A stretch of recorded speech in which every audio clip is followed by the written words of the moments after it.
So this is my how to make uggani అనమాట. So ఇప్పుడు మేము బొరుగులు ఉప్మా అంటాము, కానీ చాలామంది ఉగ్గాని అంటారు. సో అందరూ సేమ్‌గానే చేస్తారు. బట్ మేబీ కొద్దిగా డిఫరెన్స్ ఎక్కడన్నా ఉండొచ్చు. సో నేనైతే ఆలివ్ ఆయిల్ యూజ్ చేశాను. ఆలివ్ ఆయిల్, దాని తర్వాత జీరా, ఇంకా ఆహ్, ఆవాలేసాననమాట. సో మంచిని పప్పు అంటారు కదా! నాకది చాలా ఇష్టం. మధ్యలో తగిలితే చాలా బావుంటుంది. నెక్స్ట్ నేను కరివేపాకు, ఇంకా చిల్లీస్ ఏసాను. దాని తర్వాత ఆనియన్స్ కూడా ఏసాను. సో ఆనియన్స్‌లోనే కొద్దిగా పసుపేసాను, ఉప్పేసాననమాట. సో దట్ త్వరగా ఫ్రై అయితాయని చెప్పి. సో ఇంక నేనెప్పుడు మంట మాత్రం చాలా మీడియంలో పెడతాను. సో దాని తర్వాత జస్ట్ బురుగులు యాడ్ చేయడమే. సో ఇంకా దాని తర్వాత దాన్ని బాగా మిక్స్ చేయాలి. అంటే ఆ అడుగు అంటుకోకుండా మిక్స్ చేయాలనమాట. సో ఇంకా దాని తర్వాత సర్వ్ చేసుకోవడమే.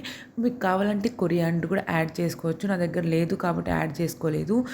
బట్ ఓవరాల్ వితౌట్ మిర్చి బజ్జీ కూడా చాలా బావుంటుంది. మాకు ఈ బొరుగుల ఉప్మాతో మిర్చి బజ్జీ తినే కాన్సెప్ట్ లేదు.